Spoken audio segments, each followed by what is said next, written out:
Good morning, everyone. So, in the last class, we were discussing about linear independence. Today, we will see more examples and few results related to linear independence. So, quickly recall the definition. So, if the vector equation has at least one solution, we know that it for sure has at least one solution. If this is the only solution, we say it is Li, which means the trivial solution.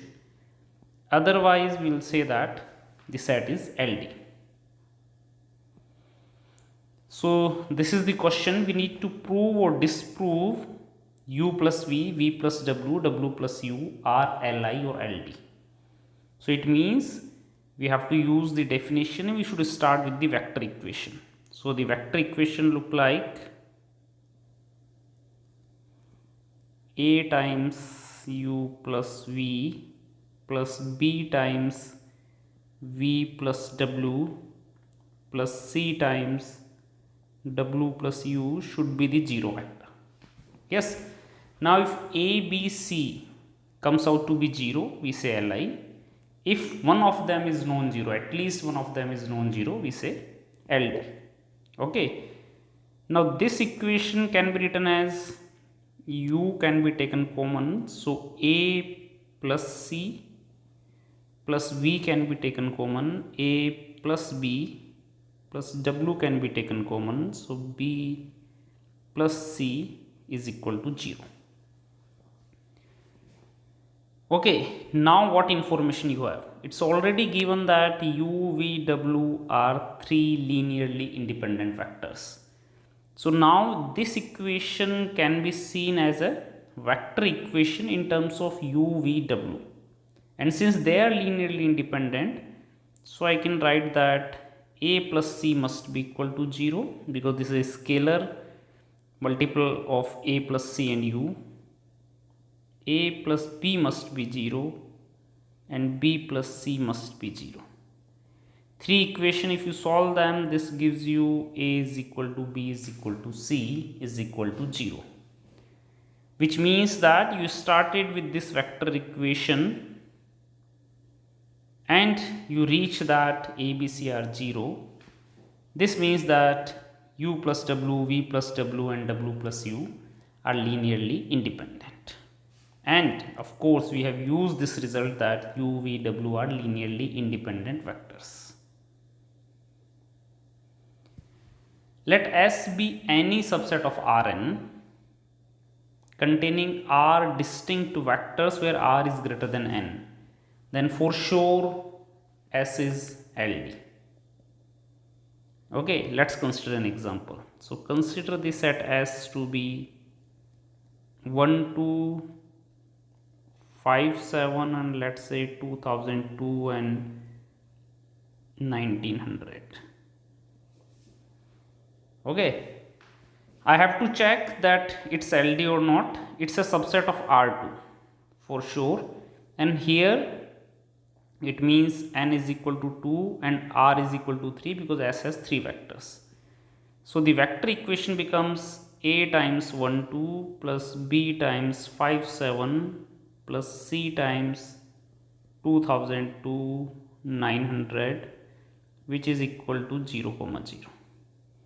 And therefore A plus 5b plus 2002c is equal to 0. 2a plus 7b plus 1900c is equal to 0. Now what you get? You get two equations and three variables, which means that there are always r minus n free variables. So if r is greater than n, then for sure there is at least one free variable. Because of this free variable, the system has non-trivial solution.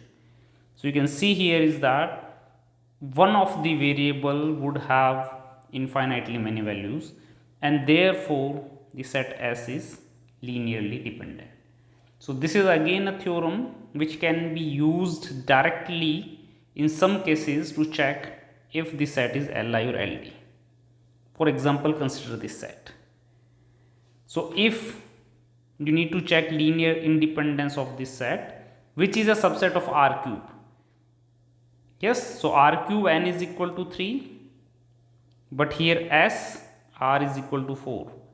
R is greater than n, and therefore I can directly write that the set is LD.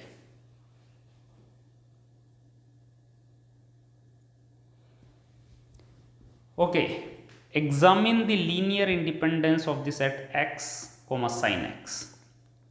This is a little bit tricky, because if I start with the vector equation ax plus b sin x is equal to 0, 0 means the 0 function, then from here I cannot conclude directly that a and b comes out to be 0 only, or they comes out to be non-zero, or other way around. It is, we are asking that can I express x as a linear combination or a scalar multiple of sin x.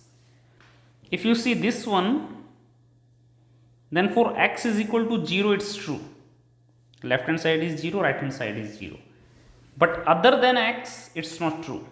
It means this relation is not true for all x, and since it is not true for all x, I can say Li. If you have one equation, then you can think of one more equation. So one more equation can be obtained by finding its derivative. So if you differentiate this equation with respect to x, it becomes a plus b cos x is equal to 0. Now there are two equations. I have to see if the system is consistent, and then it has homogeneous system, so it's consistent, it has trivial solution or the non-trivial solution. So x sin x and 1 cos x ab gives you 0, 0.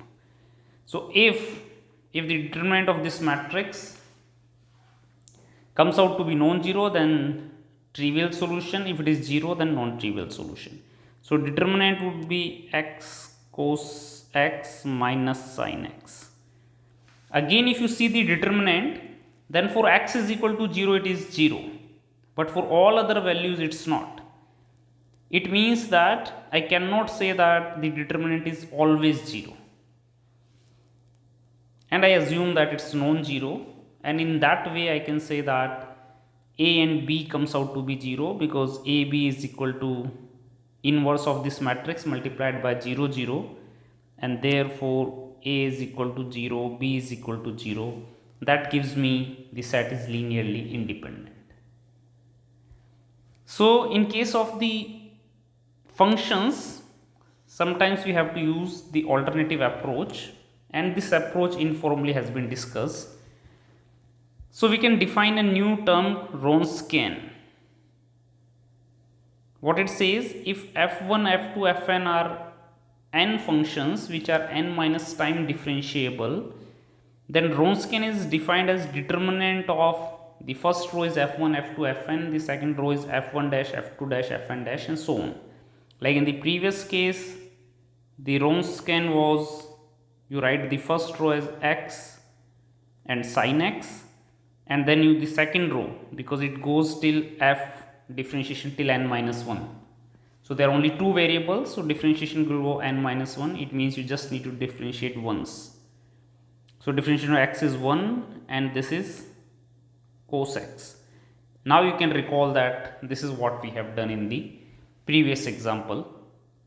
So we have computed the Wronskian, which comes out to be x cos x minus sin x. So theorem says that if the function f1, f2, fn having n minus 1 continuous derivatives, and if the Wronskian of these functions is not identically 0, then we say the functions are Li. First observation is, from this theorem we cannot talk about LD, we can only talk about Li. This is one thing. The other thing is what it means by not identically 0. Identically 0 means everywhere 0 on the interval. So not identically 0 means at some points it can be 0, but not at all the points. So if you recall, here the Wronskian x cos x minus sin x, x cos x minus sin x. At some point this is 0, at x is equal to 0 this is 0, but not at all the points. This means that this is not identically 0, and therefore from this theorem I can conclude that the set x and sin x is Li. The concept of Wronskian, this theorem, this proof, everything generally we cover in the course of differential equation, and therefore I am not going into the much detail. I am just discussing this concept because sometimes it's not easy to go by definition. Again, if you see this example, I have to check if the following set is Li or Ld. Now if you go by the definition, again you will have one equation, you need two more equations because three vectors are there or three variables would be there, which is same as computing the Wronskian. So if you compute the Wronskian, then x e raised to the power x, e raised to the power minus x, differentiation 1 e raised to the power x minus e raised to the power minus x, then 0 e raised to the power x, e raised to the power minus x.